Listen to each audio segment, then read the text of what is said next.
Um, my name is Rachel Rowett, and I have a doctorate in education for counseling psychology.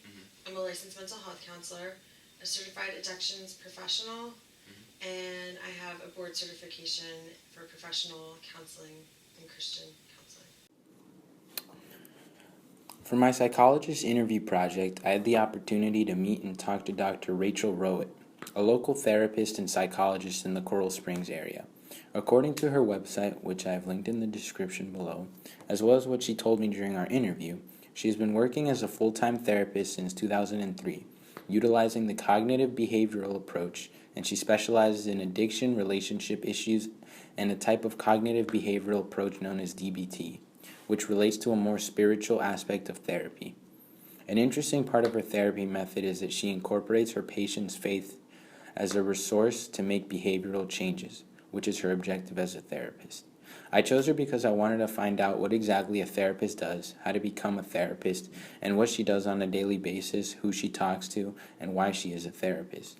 Dr. Rowett also happens to specialize in areas I was interested in more than others, like addictions and personality disorders, just some of her many specialties. Her office is called Grace Counseling, and it is located at 5491 North University Drive, Suite 202A, Coral Springs, Florida. I interviewed her in her office on Saturday at 1:30 p.m., but she has many rooms in her suite for group therapy, individual therapy, as well as a room for DBT therapy, which she does together with her colleague that specializes in that therapy. Just to restate, DBT therapy stands for Dialectical Behavioral Therapy, which she says is cognitive behavioral therapy coupled with Buddhism, and helps people who struggle with self-harm, borderline personality disorders, and substance abuse. Her average cost per session is $120. An average counseling session starts off with finding out about her client's background, what behavior they want to change, and then looks at their actual behavior. What she works off of is basically that every behavior has a thought, hence the cognitive behavioral approach. So she tries to find the thought that leads to that behavior and looks to redirect those thoughts that lead into better, healthier, and more positive behaviors.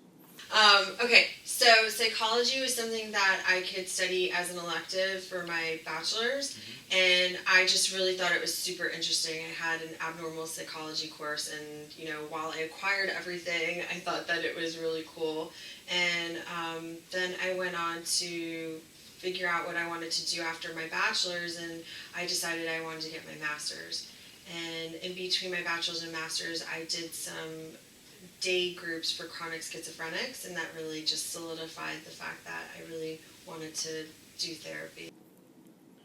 One of the main focuses of the interview was what was it like to become a therapist and be a therapist, as well as why she did it. So some questions that I asked her about this were, why did she become a therapist, what was her experience, and how long has she been a therapist and a psychologist. I asked her to explain her college experiences as well as how she got to be licensed and all that work that brought her up to that point. And I asked her for any interesting out of the ordinary cases that she happened to have treated. In terms of college, she got her bachelor's degree in psychology at UCF and then received her master's at Nova Southeastern, as well as doing a dissertation on Christian God and art, which relates to the faith part that she adds into her practice. The second focus was the purpose of therapy and why she did it. Some of the questions I asked her were, what was her treatment style and why did she pick it? I asked her to explain some of the work that she did with addicts in particular, and what kind of patients that she gets in there, like disorders and problems that they come in with, as well as how does that therapy work for those addicts and those with mental disorders from a cognitive behavioral perspective of psychology.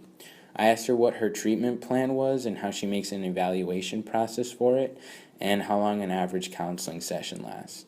So to specify a bit more from what she told me, she simply likes helping and teaching people, and she finds it rewarding to see people's behavior change positively.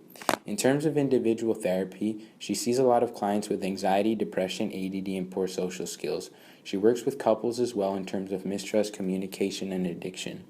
And in groups, she works with those who self-harm, have suicidal and impulsive personalities, as well as other personality disorders.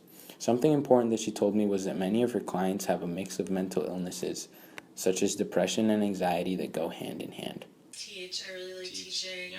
I like helping people learn how to cope differently, make different choices, understand, for those people that struggle with like anxiety, depression, even bipolar disorder, and they are able to live a good quality of life and manage their symptoms.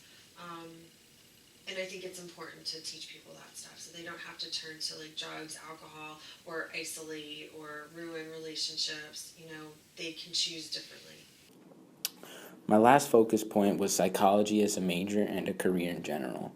Some questions I asked her about this were that I asked her to explain her college experiences as well as how she got to be licensed and all the work that brought her up to that. And I asked her for some pros and cons of working as a therapist and having pursued psychology. So then, how does like therapy work for the addicts, like specifically addicts and those that come here? How does the cognitive behavioral perspective help? Because there's a lot of different perspectives in psychology. So for addicts, so CBT, so cognitive behavioral therapy, talks about thoughts, feelings, and actions. And it always goes back to the idea that our thoughts influence our feelings and our feelings influence our actions. And so, a lot of times people are, well, I felt like it. Okay, but what was the thought that generated before that feeling that you're having? Felt like it is actually a thought. But, I always try to trace it back. In conclusion, the interview was a really great opportunity to get a first-hand account from an actual psychologist and a therapist, and I learned a lot about exactly what it is a therapist does, how to become a therapist, and I also realized that there are lots of things that she talked about in terms of wanting to help others that I could relate to. Apart from that, it gave me a better understanding of how therapists help those with mental disorders, and I gained a lot of knowledge about possibly having psychology as my own career in the future.